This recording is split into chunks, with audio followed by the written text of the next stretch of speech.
প্রিয় ছাত্রছাত্রীবৃন্দ, আশা করি তোমরা সকলে ভালো আছো এবং সুস্থ আছো। আমি বেশ কয়েকদিন ভিডিও তোমাদের দিতে পারিনি, কারণ একটু সমস্যা ছিল, বাড়ি চেঞ্জ করেছি, তার ফলে বোর্ড ছিল না কাছে, বোর্ডটা আনাতে হয়েছে। তো আজকে আবার তোমাদের দ্বাদশ শ্রেণীর আজকে প্রতিফলনের পরে আজকে আমরা নতুন একটা চ্যাপ্টার শুরু করব।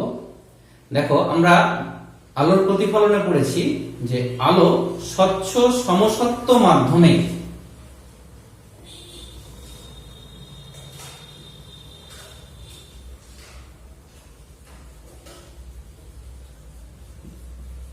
সরল রেখায় চলে, অর্থাৎ যাওয়ার সময় আলোক রশ্মির কোন রকম বেঁকে বা কোনো দিকে যায় না, সোজাসুজি সরাসরি সরল রেখায় চলে যায়। কিন্তু আলোক রশ্মি যখন কোনো একটা মাধ্যমের ভিতর দিয়ে যেতে যেতে দ্বিতীয় মাধ্যমের একটা সমতল তলে আপতিত হবে, তখন ওই আলোক রশ্মিটা দ্বিতীয় মাধ্যমের ভিতরে যখন প্রবেশ করবে তখন কিন্তু সোজাসুজি বা সরল রেখায় প্রবেশ করতে পারবে না। সেক্ষেত্রে সে কিভাবে প্রবেশ করবে, অর্থাৎ আলোটা সোজাসুজি যদি প্রবেশ করতে না পারে তাহলে কিভাবে প্রবেশ করবে, অর্থাৎ সে কিভাবে দিক পরিবর্তন করবে, বেঁকে যাবে, এই ঘটনাটাই আজকে আমরা পড়ব। এই ঘটনাটাই হচ্ছে আলোর প্রতিসরণ, অর্থাৎ রিফ্র্যাকশন। আগেরটা ছিল রিফ্লেকশন, এটা হচ্ছে রিফ্র্যাকশন, অর্থাৎ আলোটা যে সরে যাচ্ছে, কিভাবে সরছে, কতটা সরবে, কেন সরছে, সেইগুলো, তার ফলে তার কি কি চেঞ্জ হবে, সেই সমস্ত গুলো কিন্তু আমরা আজকের আলোচনায় পড়ব। দেখো, আমরা একটা ছবি এঁকেছি, এই ছবিটাতে এক্স ওয়াই একটা সেপারেশন, অর্থাৎ একটা তল, যে তলটা উপরের দিকে একটা মাধ্যমকে আলাদা করেছে, নিচের দিকে একটা মাধ্যম, উপরে একটা স্বচ্ছ মাধ্যম, নিচে একটা স্বচ্ছ মাধ্যম, অর্থাৎ এক্স ওয়াইটাকে আমরা বলবো বিভেদ তল, দুটো মাধ্যমকে আলাদা করেছে, সেপারেট করেছে। এবার যে মাধ্যম দুটোকে সেপারেট করেছে সেই মাধ্যম দুটোতে কিন্তু আলোর বেগ সমান নয়, কারণ আমরা বলেছি যে একই মাধ্যমে আলাদা, আলোর বেগ কম বেশি। এবার আমরা আলোর সঙ্গে মানুষের একটা ধর্মের কিন্তু মিল আছে, সেটা হচ্ছে যে ধরো আমরা আলোর ক্ষেত্রেও কোন মাধ্যমের ভিতর দিয়ে যদি আলোর বেগটা বেশি হয় তাহলে সেই মাধ্যমটাকে বলবো আমরা আলোর ক্ষেত্রে পাতলা মাধ্যম, মানে বেশি বেগে চালিয়ে যাচ্ছে। ধরো কোনো একটা মানুষ হয়তো দেখা যাচ্ছে ভিড়পূর্ণ রাস্তা, ঠিক থেকে ভিড় আছে প্রচুর, তাহলে সেখানে যদি কোনো যানবাহন নিয়ে যায়, হেঁটে যায়, মোটরসাইকেল নিয়ে যায়, জোরে চালাতে পারবে না, আস্তে আস্তে যেতে হবে। আর যদি ফাঁকা থাকে, হয়তো রাস্তাটা ফাঁকা, কেউ নেই, গোটা রাস্তা ফাঁকা, তাহলে সেই রাস্তায় একটু জোরে মোটরসাইকেল চালিয়ে যেতে পারবে ফাঁকা রাস্তায়। তো সেরকম আলোর ক্ষেত্রেও যে জায়গাটা আলোর বেগটা বেশি, মানে সেই জায়গাটা হচ্ছে ফাঁকা আলোর ক্ষেত্রে, সেই ফাঁকাটাকে আলোর ক্ষেত্রে আমরা বলি লঘু মাধ্যম। আলোর ক্ষেত্রে সেই মাধ্যমটা, ফাঁকা মাধ্যমটা হচ্ছে লঘু, আলোর বেগটা বেশি।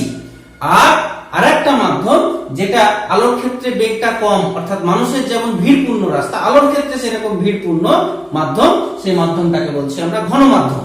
অর্থাৎ এক্স ওয়াই তলটা দুটো মাধ্যমকে পৃথক করেছে, যার উপরের দিকের মাধ্যমটা হচ্ছে লঘু মাধ্যম, নিচের দিকের মাধ্যমটা হচ্ছে ঘন মাধ্যম। এবারে দেখো, একটা আলোক রশ্মি এ ও বিন্দুতে আপতিত হয়েছে, তীর চিহ্ন দেখো। এবার যদি এটা স্বচ্ছ সমসত্ব মাধ্যম হতো তাহলে আগের যে নিয়ম, আলোক সরল রেখায় চলে, সোজাসুজি একদম এ ও বি পথে বেরিয়ে যেত, সোজা এভাবে বেরিয়ে যেত। কিন্তু যেহেতু এটা আলাদা মাধ্যম, এটা ঘন, এর ভিতরে আলোর বেগটা কম, তাই সে কিন্তু ভিড়পূর্ণ রাস্তা, অর্থাৎ ফাঁকা রাস্তা থেকে সে জোরে চালিয়ে এসেছিল, এসে ভিড়পূর্ণ রাস্তায় পড়েছে। ভিড়পূর্ণ রাস্তায় তত জোরে যেতে পারবে না, তাহলে ভিড়পূর্ণ রাস্তায় সে আস্তে আস্তে যাবে, অর্থাৎ আস্তে আস্তে যাওয়া মানে নিজেকে একটু গুটিয়ে নেওয়া। ফাঁকা রাস্তায় যেমন কেউ মোটরসাইকেল চালাবে, হয়তো দেখা যাচ্ছে যে একটু এদিক ওদিক বৈদ্যুতিক বা সাইকেল চালানোর সময় আমরা যখন তোমরা স্কুলে যাও বা টিউশন পড়তে যাও তখন ফাঁকা রাস্তা পেলে একটু সাইকেলটা হ্যান্ডেল ছেড়ে দিয়ে একটু এদিক ওদিক করে চালাতে পারো, কিন্তু যে ভিড় রাস্তা হলো তাহলে এদিক ওদিক করে হাত পা ছড়িয়ে চালাতে পারবে না। তা আলো ঠিক তাই, হাত পা ছড়িয়ে, অর্থাৎ যে হাত পা ছড়িয়ে চলছিল ফাঁকা লঘু মাধ্যমে, যে গণমাধ্যমে ভিড়ে পড়ে গেল তখন সে নিজেকে একটু গুটিয়ে নিবে। তাই দেখা যাচ্ছে আলোক রশ্মিটা যে পথে যাওয়ার কথা ছিল সেখান থেকে সরে আসছে। তাহলে সরে কোন দিকে আসছে? এই যে আমরা অভিলম্ব টেনেছি NON, অভিলম্বের দিকে সরে আসছে, অর্থাৎ বেঁকে যাচ্ছে। এই মাধ্যমে সোজা যাওয়ার কথা ছিল, বাঁক নিচ্ছে। এবার দেখো এই কেসটা এঁকেছি যেখানে আলোক রশ্মি এবার ঘন থেকে লঘু মাধ্যমের দিকে যাচ্ছে।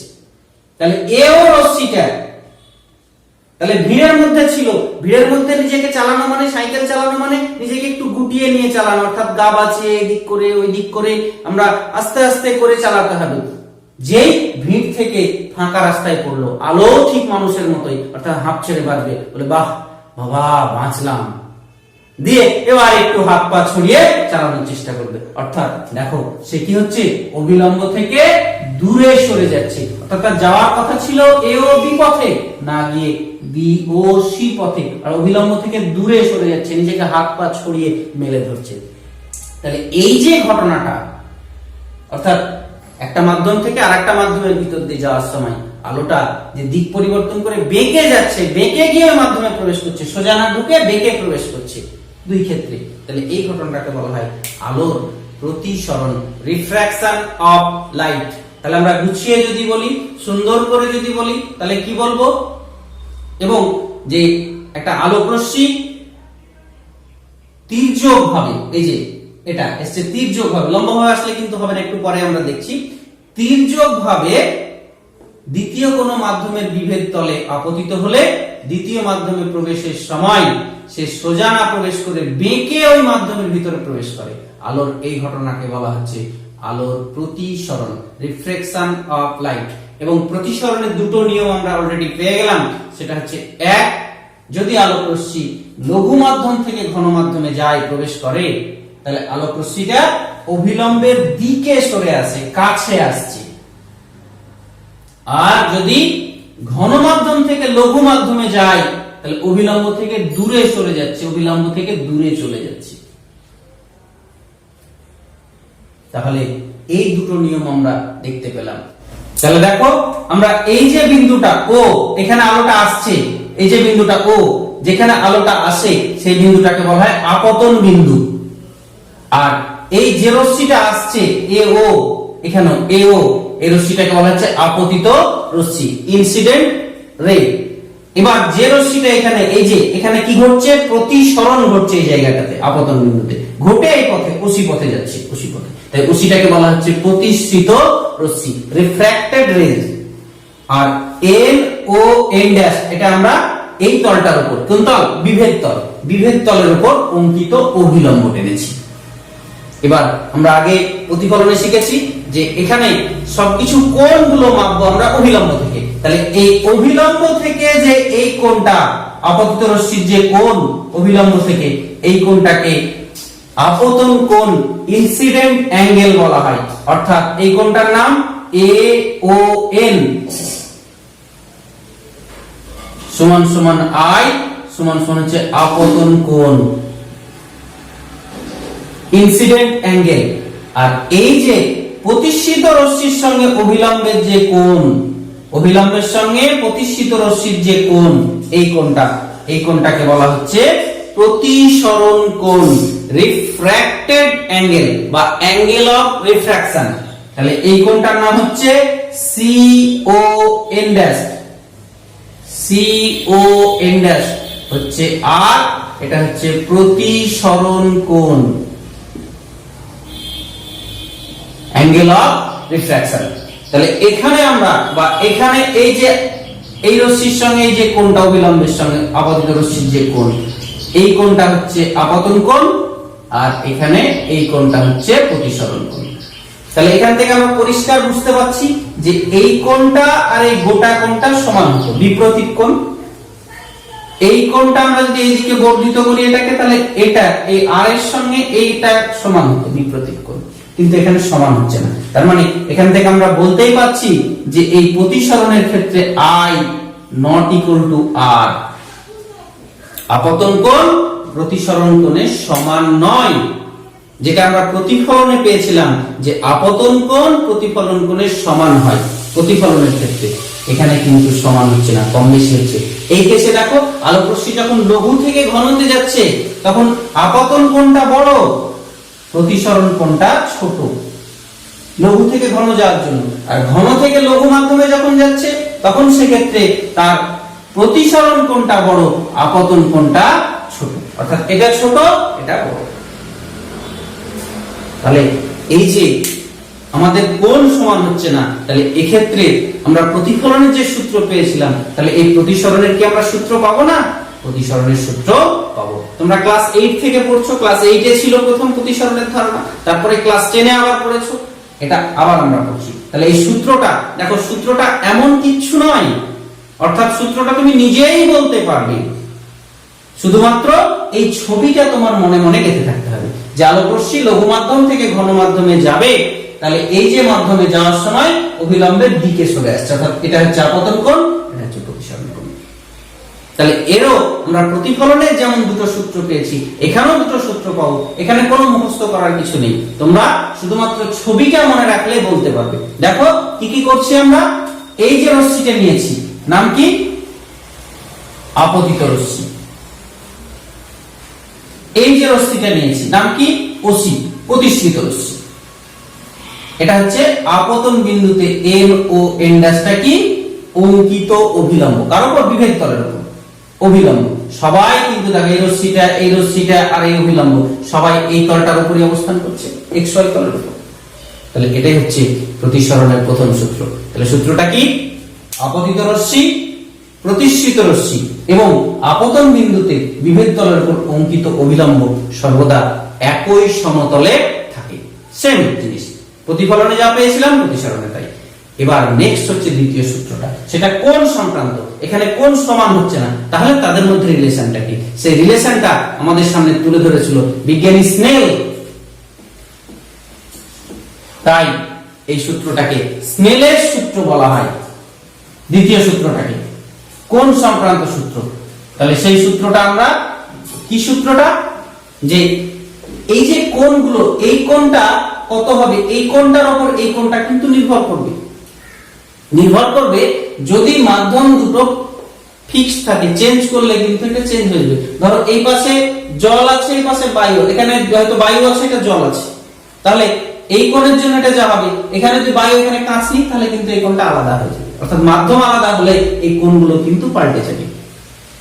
আর আরেকটা জিনিসের উপর নির্ভর করে, সেটা হচ্ছে কি বর্ণের আমরা আলো নিয়েছি, লাল বর্ণ নিয়েছি না বেগুনি বর্ণ নিয়েছি না হলুদ নিয়েছি, কি বর্ণ, তার উপরও কোণ কিন্তু চেঞ্জ করবে। তাহলে দুটো জিনিসের উপর নির্ভর করবে কোণটা, প্রতিসরণের কোণটা দুটো জিনিস, এক মাধ্যম দুটি, আর এক হচ্ছে আলোর বর্ণ। তাই আমরা শুরুতে যে জিনিসটা আমরা বলবো যে দুটি নির্দিষ্ট মাধ্যমে একটি নির্দিষ্ট বর্ণের আলোর সাপেক্ষে এই যে আপতন কোণ, তার সাইন, আপতন কোণের সাইন, আপতন কোণ আই, তার সাইন, ত্রিগোণমিতিক যে আমাদের সাইন অপারেটর আছে সেটা সাইন, এবং এই যে প্রতিসরণ কোণ তার সাইন, উপর নিচে নিয়েছি মানে অনুপাত, এই অনুপাতটাকে একটা ধ্রুবক হয়, কনস্ট্যান্ট হয়, এই ধ্রুবকটাকে একটা মিউ অক্ষর 1 মিউ 2 এই অক্ষর দ্বারা প্রকাশ করা হয় ধ্রুবকটাকে। এই 1 মিউ 2 টাকে বলা হয় প্রথম মাধ্যমের সাপেক্ষে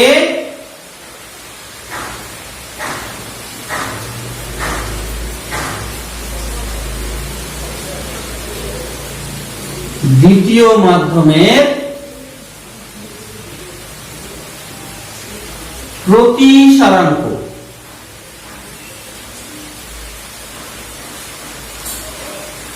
অর্থাৎ এই একটা নতুন জিনিস আমরা টার্ম নিলাম, সেটা আমরা একটু পরে আসছি কাকে বলছে।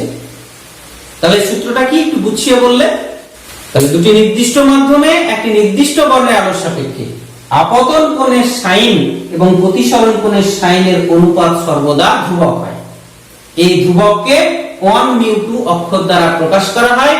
এই 1μ2টাকে বলা হয় প্রথম মাধ্যমের সাপেক্ষে দ্বিতীয় মাধ্যমের প্রতিসারাঙ্ক। এই প্রতিসারাঙ্কটা এই দুটি জিনিসের উপর নির্ভর করে, মাধ্যম দুটির প্রকৃতি আর আলোর বর্ণ, এই দুটো জিনিসের উপরে নির্ভর করে, মাধ্যম দুটির প্রকৃতি এবং আলোর বর্ণ। এটাই হচ্ছে বিজ্ঞানী স্নেলের সূত্র বা প্রতিসরণের দ্বিতীয় সূত্র। তাহলে এই গেল আমার স্নেলের সূত্র বা প্রতিসরণের দুটি সূত্র। এবারে আমরা স্নেলের সূত্র পড়তে গিয়ে একটা নতুন ওয়ার্ড শিখে ফেললাম, সেটা হচ্ছে প্রতিসরাঙ্ক, রিফ্র্যাক্টিভ ইনডেক্স। তাহলে এই রিফ্র্যাক্টিভ ইনডেক্সটা কি সেটা আমরা জানবো। তাহলে দেখো একটা ছবি এঁকেছি, এটা আলোক রশ্মি এ মাধ্যম থেকে বি মাধ্যমে যাচ্ছে, এটা হচ্ছে লঘু মাধ্যম, বিটা হচ্ছে ঘন মাধ্যম। তাহলে এখানে লঘু মাধ্যমে আপতন কোণ আই, ঘন মাধ্যমে প্রতিসরণ কোণ আর। তাহলে স্নেলের সূত্র থেকে আমরা কি লিখতে পারবো, যে এই যে তাহলে কোন একটা আলোক রশ্মি যখন একটা মাধ্যম থেকে আরেকটা মাধ্যমে যায়, তাহলে প্রথম মাধ্যমে আপতন কোণের সাইন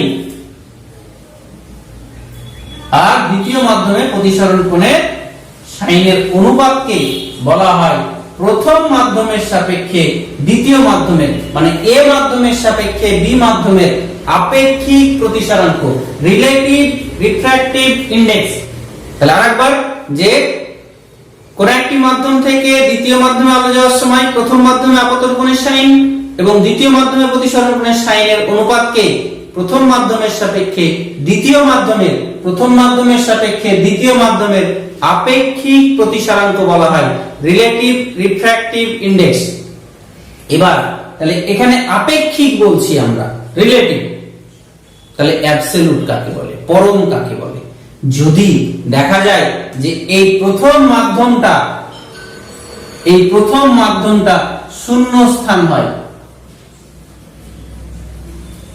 ভ্যাকুয়াম, তাহলে সেক্ষেত্রে আপতন কোণের সাইন আর প্রতিসরণ কোণের সাইন এই অনুপাতটাকে আমরা দ্বিতীয় মাধ্যমে, অর্থাৎ এটা আমার প্রথম মাধ্যম,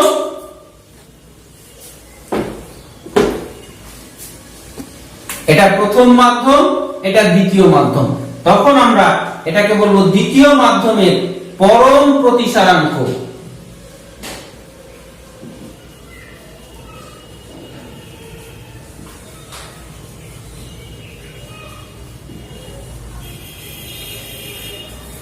অ্যাবসলিউট রিফ্র্যাক্টিভ ইনডেক্স বা অনলি রিফ্র্যাক্টিভ ইনডেক্স বলা হয়। তাহলে কাকে বলা হচ্ছে, যখন আলোক রশ্মি শূন্য মাধ্যম থেকে দ্বিতীয় কোনো মাধ্যমে প্রবেশ করে, ভ্যাকুয়াম, তাহলে শূন্য মাধ্যমে আপতন কোণের সাইন আর ওই দ্বিতীয় মাধ্যমে প্রতিসরণ কোণের সাইনের অনুপাতকে বলা হয় দ্বিতীয় মাধ্যমে পরম প্রতিসরাঙ্ক, অ্যাবসলিউট রিফ্র্যাক্টিভ ইনডেক্স।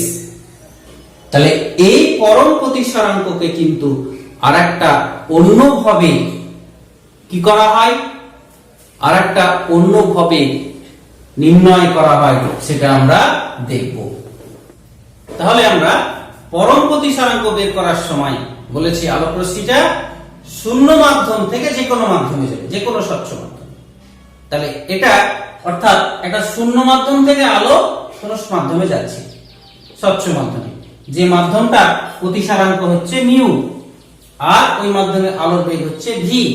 আমরা জানি শূন্য মাধ্যমে আলোর বেগকে আমরা সি অক্ষর দ্বারা প্রকাশ করি। এই সি এর মানটা আমরা জানি 3 × 10⁸ মিটার পার সেকেন্ড, যে মানটা একটা খুবই বড় মান, হিউজ মান। এই মানটা কিন্তু যে কোনো জানা বেগের থেকে সবথেকে ম্যাক্সিমাম অর্থাৎ এক্সট্রিমাম, অ্যাকচুয়ালি এর থেকে জানা বেগ এখনো কিন্তু বড় বেগের মান তার আবিষ্কার হয়নি। তাহলে এই বেগটা সব থেকে বেশি, তাহলে এখান থেকে মাধ্যমে প্রবেশ করবে, আলোর বেগটা কমে যাবে। তাহলে এই দুটো বেগের মধ্যে সম্পর্ক আমরা প্রতিসরাঙ্ক থেকে পাই, পরম প্রতিসরাঙ্ক, অর্থাৎ মিউ ইকুয়ালস টু হয়ে যায় শূন্য মাধ্যমে আলোর বেগ বাই ওই মাধ্যমে আলোর বেগ। তাহলে এটাকেও বলা হয় পরম প্রতিসরাঙ্ক। কাকে বলছে? শূন্য মাধ্যমে আলোর বেগ আর ওই মাধ্যমে আলোর বেগের যে অনুপাত, তাকে বলা হচ্ছে ওই মাধ্যমটার পরম প্রতিসরাঙ্ক। তাহলে এখানে এই পরম প্রতিসরাঙ্ক বা প্রতিসরাঙ্ক যাই বলি না কেন আমরা, এটা দুটো বেগের অনুপাত, তাই এক্ষেত্রে আমরা এই প্রতিসারাঙ্কের কোনো একক থাকবে না, প্রতিসারাঙ্ক একটা একক বিহীন রাশি।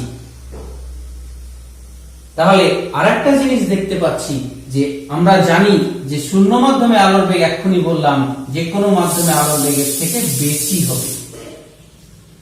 তাহলে বেশি যদি হয় তাহলে সেক্ষেত্রে কি হবে, এই বেশি হওয়ার জন্য দেখা যাবে যে মিউ এর মানটা, উপরে বড় জিনিসকে ছোট দিয়ে ভাগ করলে আমরা কি জানি উপরে বড়ই থাকবে, তাহলে মিউ এর মানটা অলওয়েজ গ্রেটার দ্যান 1 হবে। অর্থাৎ কোন মাধ্যমের পরম প্রতিসারাঙ্কের মান কখনো কি হবে না, 1 এর থেকে ছোট হবে না, সবসময় 1 এর থেকে বড় হবে। তাই দেখা যায় যে আমরা এই ক্ষেত্রে শূন্য মাধ্যমের সাপেক্ষে আমরা বলেছি, শূন্য মাধ্যমের অ্যাকচুয়ালি শূন্য মাধ্যমে যদি এই ফর্মুলা অনুযায়ী বের করি তাহলে mu equals to mu vacuum কত হয়ে যাবে, সি বাই তখন সি, তখন সেই মাধ্যমে আমরা তাহলে ইকুয়ালস টু 1। অর্থাৎ শূন্য মাধ্যমের পরম প্রতিসারাঙ্কের মান হচ্ছে 1। এবার আমরা তো কোন জিনিস কারো পরম প্রতিসারাঙ্ক বের করব, হয়তো কাঁচের বের করব, কাঁচটাকে দৌড়াতে দৌড়াতে নিয়ে শূন্য মাধ্যমে চলে যাব, স্পেসে চেপে একদম শূন্য মাধ্যমে চলে যাব, তা তো হতে পারে না। তাহলে আমরা শূন্য মাধ্যমের সাপেক্ষে কোনো কিছু করি না, যা কিছু করি বায়ুর সাপেক্ষে করি। তাহলে বায়ুর সাপেক্ষে করলে কি আমাদের হিসেবে খুব একটা গন্ডগোল হবে? উত্তর হবে না। কেন নয়? কারণ হচ্ছে বায়ু মাধ্যমের পরম প্রতিসারাঙ্কটা এসটিপি তে বা এনটিপি তে হয় 1.00029। তাহলে এবার যেহেতু এটা একের কাছাকাছি, এক না হলেও একের কাছাকাছি, দশমিকের পরে 3 ঘরের পরে সামথিং, তাই আমরা যে কোনো কিছু কারো পরম প্রতিসারাঙ্ক বলতে বায়ু সাপেক্ষে বুঝি, খুব একটা হিসেবে গন্ডগোলটা হয় না। কথা বুঝতে পারা গেছে? তাই কারো প্রতিসারাঙ্ক বলতে আমরা বায়ু সাপেক্ষেটাই বুঝি। যেমন কাঁচের প্রতিসারাঙ্ক হয় মিউ জি ইকুয়ালস টু 3/2 বা 1.5, জলের প্রতিসারাঙ্ক মিউ ডাব্লিউ হয় 4/3 মানে 1.33। আমাদের এই দুটো জল আর কাঁচ, এগুলো আমাকে মনে রাখতে হবে। অনেক সময় দেওয়া থাকতে পারে, আবার না দেওয়া থাকতে পারে, তাহলে সেক্ষেত্রে আমাদের এটা মনে রাখতে হবে। তাহলে এর পরে হচ্ছে যে এই আপেক্ষিক প্রতিসারাঙ্কটা, স্নেলের সূত্র থেকে আমরা কি জানি, একটা এ মাধ্যম থেকে বি মাধ্যমে যদি আলো যায়, তাহলে এখানে আমরা স্নেলের সূত্র থেকে লিখতেই পারবো যে এ মিউ বি, এ মাধ্যমের সাপেক্ষে দ্বিতীয় মাধ্যম, প্রথম মাধ্যমের সাপেক্ষে দ্বিতীয় মাধ্যমের প্রতিসারাঙ্কটা sin i by sin r। অর্থাৎ এই মাধ্যমে আপতন কোণের sin আর এই মাধ্যমে প্রতিসরণ কোণের sin এর অনুপাত হবে। এবার আরো একটা জিনিস তোমাদের এখানে একদম মাথায় ঢুকিয়ে নিতে হবে, সেটা হচ্ছে আলো প্রত্যাবর্তক। রিভার্সিবল মানে জিনিসটা কি, বিপরীত মুখে প্রত্যাবর্তন করতে পারে। 1 নম্বর পজিশন থেকে 2 নম্বর পজিশনে এসেছে, যদি 2 থেকে ঘুরিয়ে দেওয়া আলোটাকে একই পথে, তাহলে 1 নম্বর পজিশনে চলে যাবে। অর্থাৎ সেক্ষেত্রে আলোটা যদি আমরা এই দিক থেকে এই দিকে করি, তাহলে কিন্তু সে ওইখানেই চলে যাবে। অর্থাৎ সেক্ষেত্রে তার আপতন কোণ হয়ে যাবে আর প্রতিসরণ কোণ হয়ে যাবে আই। তাহলে সেক্ষেত্রে স্নেলের সূত্র অনুযায়ী আমরা তখন প্রথম মাধ্যমের সঙ্গে, কারণ প্রথম মাধ্যম হয়ে গেল আমার এটা, দ্বিতীয় মাধ্যম এটা, আগের বেলায় এটা প্রথম ছিল, এটা দ্বিতীয় ছিল, এবার এই দিক থেকে আলো দিকে যাচ্ছে, মানে এটা আমার প্রথম মাধ্যম, এটা দ্বিতীয় মাধ্যম। তাহলে তখন বি মিউ এ প্রথম মাধ্যমের সাপেক্ষে দ্বিতীয় মাধ্যমের প্রতিসারাঙ্কটা হয়ে যাবে আমার আপতন কোণের সাইন এখানে আর বাই প্রতিসরণ কোণের সাইন আই।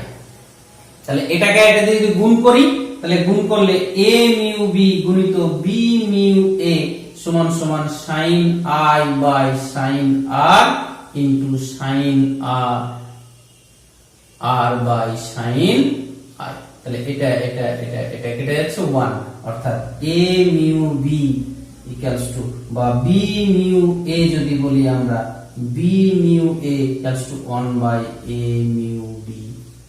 অর্থাৎ কি দেখতে পেলাম, প্রথম মাধ্যমের সাপেক্ষে দ্বিতীয় মাধ্যমের প্রতিসারাঙ্ক, দ্বিতীয় মাধ্যমের সাপেক্ষে প্রথম মাধ্যমের প্রতিসারাঙ্কের অনুন্নক হচ্ছে, অর্থাৎ একে অপরের অনুন্নক। তাহলে আমরা যদি বলি যে বায়ু সাপেক্ষে জলের প্রতিসারাঙ্ক, বায়ু সাপেক্ষে জলের, air for air, W for water, বায়ু সাপেক্ষে জলের প্রতিসারাঙ্ক 4/3।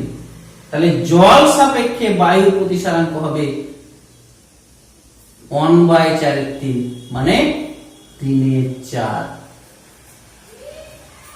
অনন্যক হয়ে যাবে, উল্টে যাবে। তাহলে এখান থেকে কি আমরা কনক্লুশন পেলাম, যে পরম প্রতিসারাঙ্কটা সর্বদা 1-এর থেকে বড় হবে, কখনো ছোট হবে না, আগে দেখেছি। কিন্তু রিলেটিভ অর্থাৎ আপেক্ষিক প্রতিসারাঙ্কটা মিউআর, রিলেটিভ প্রতিসারাঙ্কটা 1-এর থেকে বড় হতে পারে, আবার 1-এর থেকে ছোট হতে পারে। বুঝা গেল? তাহলে আপেক্ষিক প্রতিসারাঙ্কের মান 1-এর থেকে কম হতে পারে, কিন্তু পরম প্রতিসারাঙ্কের মান কখনোই 1-এর থেকে কম হবে না। এবারে আমরা আপেক্ষিক প্রতিসারাঙ্ক আর পরম প্রতিসারাঙ্কের মধ্যে সম্পর্ক নির্ণয় করব। Relation between relative and absolute refractive index. তাহলে আমরা দেখলাম পরম প্রতিসারাঙ্কটা, ধরো কোন একটা মাধ্যম এ আছে আর একটা মাধ্যম বি, তাহলে এখান থেকে আলো গিয়ে এই পথে যাচ্ছে। তাহলে আমরা জানি যদি এই মাধ্যমে আলোর বেগ হয় VA, এই মাধ্যমে আলোর বেগ হয় VB, তাহলে এই মাধ্যমের পরম প্রতিসারাঙ্ক μA আমরা C/VA লিখতে পারবো, আলোর বেগের সঙ্গে পরম প্রতিসারাঙ্কের সম্পর্ক। আবার এই μB হবে C/VB। এবার যদি আমরা এই μB কে μA দ্বারা ভাগ করি, μB/μA C/VB by C/VA, তাহলে C/VB into VA/C, C কেটে যাচ্ছে, VA/VB। তাহলে কি দাঁড়ালো, μB/μA VA/VB। এই সম্পর্ক দিয়ে কিন্তু আমাদের অঙ্ক আছে আজকে, অর্থাৎ আলোর বেগের সঙ্গে, তাহলে এই যে μB/μA দ্বারা ভাগ করছি, তাহলে এটা হচ্ছে কি প্রথম মাধ্যমের সাপেক্ষে দ্বিতীয় মাধ্যমের আপেক্ষিক প্রতিসারাঙ্ক, বা এটাকে আমরা বলতে পারি যে aμB সমান সমান হচ্ছে VA/VB। তাহলে এই গেল আমার প্রথম মাধ্যমের সাপেক্ষে দ্বিতীয় মাধ্যমের আপেক্ষিক প্রতিসারাঙ্ক আর আলোর বেগের সম্পর্ক, অর্থাৎ পরম প্রতিসারাঙ্কের সঙ্গে আপেক্ষিক প্রতিসারাঙ্ক, অর্থাৎ এটাই হচ্ছে আমার aμB, এই হচ্ছে রিলেশন। নেক্সট আমরা দেখব relation between wavelength and refractive index, তরঙ্গদৈর্ঘ্য আর প্রতিসারাঙ্কের মধ্যে সম্পর্ক। তো এখানে তরঙ্গ আর প্রতিসারাঙ্কের মধ্যে সম্পর্ক বিজ্ঞানী কচি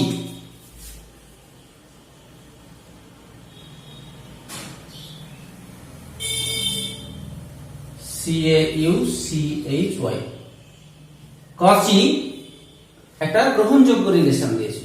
রিলেশনটা কি, প্রমাণটা তোমাদের না, জাস্ট রিলেশনটা μ = A + B/λ², যেখানে A আর B দুটো হচ্ছে ধ্রুবক, A, B ধ্রুবক। তার মানে এখান থেকে কি দেখলাম, যে প্রতিসারাঙ্কের সঙ্গে তরঙ্গদৈর্ঘ্যের ব্যস্ত সম্পর্ক উপরে আর নিচে, অর্থাৎ তরঙ্গদৈর্ঘ্য বাড়লে প্রতিসারাঙ্কটা কমবে। অর্থাৎ তোমরা জানো লালের তরঙ্গদৈর্ঘ্য রেড প্রায় 8000 অ্যাংস্ট্রমের কাছাকাছি হয়, আর ভায়োলেট বেগুনি তরঙ্গদৈর্ঘ্যটা 4000 অ্যাংস্ট্রমের কাছাকাছি হয়।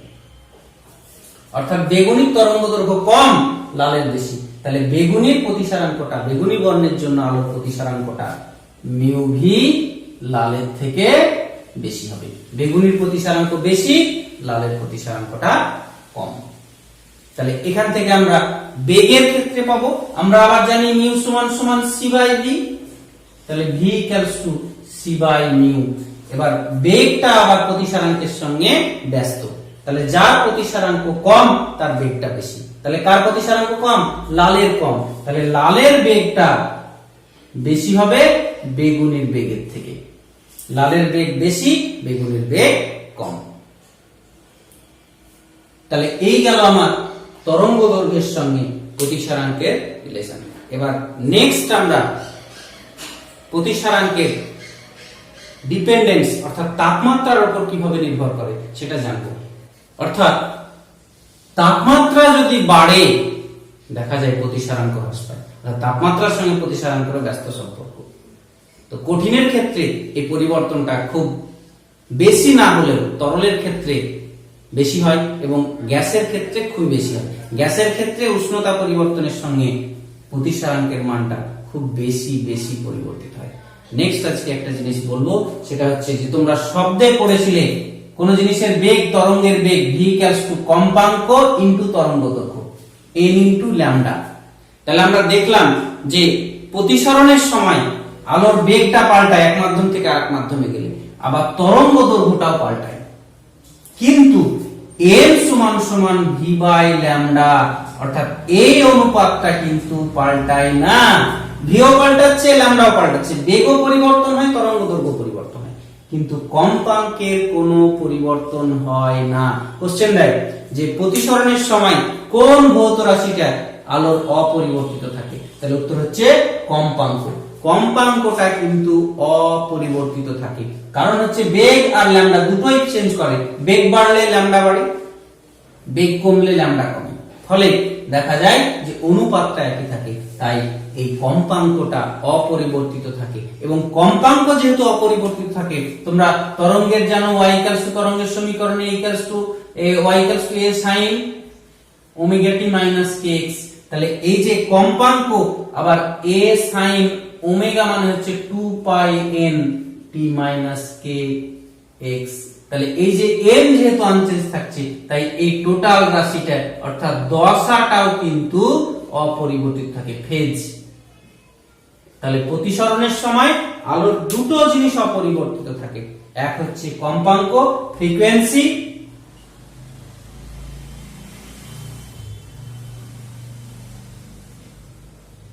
আর হচ্ছে দশা ফেজ। এই দুটো জিনিস কিন্তু প্রতিসরণের সময় অপরিবর্তিত থাকে, আনচেঞ্জ থাকে, চেঞ্জ হয় না। কিন্তু চেঞ্জ হয় কি, আলোর বেগ আর তরঙ্গ দৈর্ঘ্য। আলোর বেগ তরঙ্গ দৈর্ঘ্য পাল্টায়, কিন্তু কম্পাঙ্ক আর দশাটা পাল্টায় না, অপরিবর্তিত থাকে। এই হচ্ছে আজকের আলোচনা।